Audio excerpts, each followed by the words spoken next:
तो फाइनली जैसे कि आप सभी को याद होगा कि मुख्य सचिव बिहार सरकार के द्वारा 2022 में ही जो है आईसीडीएस को और सभी विभागों को ये नोटिस जारी किया गया था कि आंगनवाड़ी वर्कर्स को, आंगनवाड़ी कर्मचारियों को सिर्फ उनको अपना काम करने दिया जाए, इसके अलावा किसी अन्य विभाग का काम आंगनवाड़ी वर्कर्स को नहीं सौंपना है। इसके बाद यानी मुख्य सचिव के आदेश के बाद कुछ दिनों बाद ही आईसीडीएस ने भी लेटर जारी किया था सभी जिलों को, डीएम को और डीपीओ और सीडीपीओ को कि मुख्य सचिव के आदेश का पालन किया जाए और आंगनवाड़ी कर्मचारी को प्रतिनियुक्ति या फिर काम का जिम्मा, किसी और विभाग का जिम्मा, किसी और विभाग का काम आंगनवाड़ी वर्कर्स को नहीं दिया जाए। हालांकि कितना सत्य है, कितना इसका पालन हुआ, चलिए हम आपको ऑफिशियल लेटर दोनों दिखाते हैं ताकि आपको जानकारी मिल पाए। लेटर पिछले वर्ष का भेजा गया है।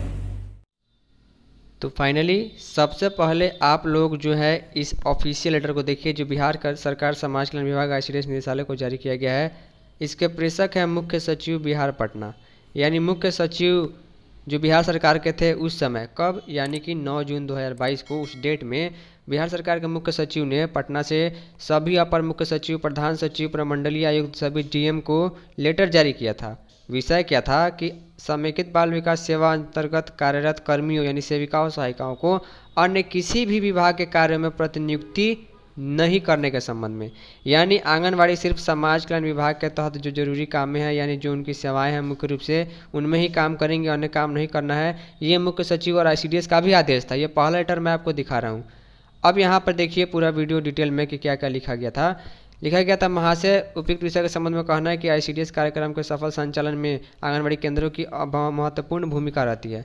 आंगनवाड़ी केंद्रों के माध्यम से निबंधित जो है वो गर्भवती धात्री माताओं, किशोरी बालिकाओं एवं 0 से 6 वर्ष की उम्र के बच्चों को स्कूल पूर्व शिक्षा, पूरक पोषाहार, स्वास्थ्य जांच, टीकाकरण तथा स्वास्थ्य सेवा एवं पोषण शिक्षा संदर्भ आदि प्रदान की जाती है। यानी कहीं ना कहीं पूरा जो है मामला आंगनवाड़ी वर्कर्स के हाथ में ही रहता है। साथ में लिखा गया है कि किसी भी प्रकार की कमी से बच्चों, महिलाओं के स्वास्थ्य एवं अन्य महत्वपूर्ण मापदंडों पर विपरीत प्रभाव पड़ सकता है।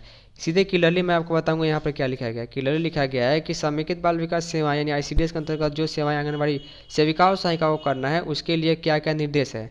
लिखा गया है कि इसके अंतर्गत डीपीओ, सीडीपीओ, एलएस एवं सेविकाओं सहायिकाओं को समेकित बाल विकास सेवा कार्यक्रम में आवंटित कार्यों के अतिरिक्त किसी अन्य कार्य में नहीं लगाया जाए। ये आदेश था। आंगनवाड़ी सेविकाओं सहायिकाओं को स्वास्थ्य संबंधी ऐसे कार्यों में लगाया जा सकेगा जिसमें आईसीडीएस संबंधित हो तथा जिसके लिए उन्हें अपना केंद्र छोड़कर कहीं अन्य जाकर काम करने की आवश्यकता नहीं हो, ये भी कहा गया था।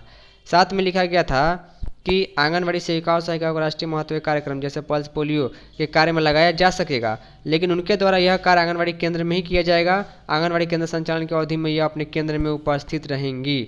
यानी कुल मिलाकर कहने का मतलब यह है कि आंगनवाड़ी का काम आंगनवाड़ी जरूर करेगी, सेविका सहायिका जरूर करेगी, दूसरे बाहर जगह कोई दूसरा काम नहीं करना है। इस प्रकार लिखा गया था कि आईसीडीएस अंतर्गत जो भी काम है आंगनवाड़ी केंद्रों का सफल संचालन किया जाए। यहाँ पर मुख्य सचिव बिहार पटना का सिग्नेचर और 6 जून 2022 का डेट देखने को मिल जा रहा है। 6 जून को ये लेटर मुख्य सचिव ने जारी किया था। अब देखिए इसके बाद आईसीडीएस ने लेटर को कब जारी किया है।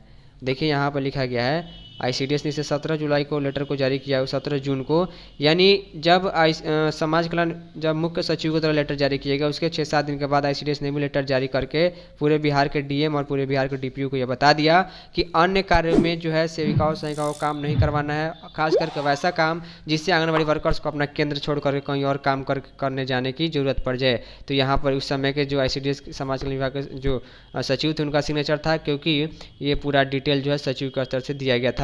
हालांकि इसका कितना पालन हुआ और क्या नुकसान हुआ ये तो आप लोग जानते हैं। उम्मीद है कि आपको इसी वीडियो जानकारी मिली होगी। फिलहाल इस वीडियो में इतना ही। धन्यवाद।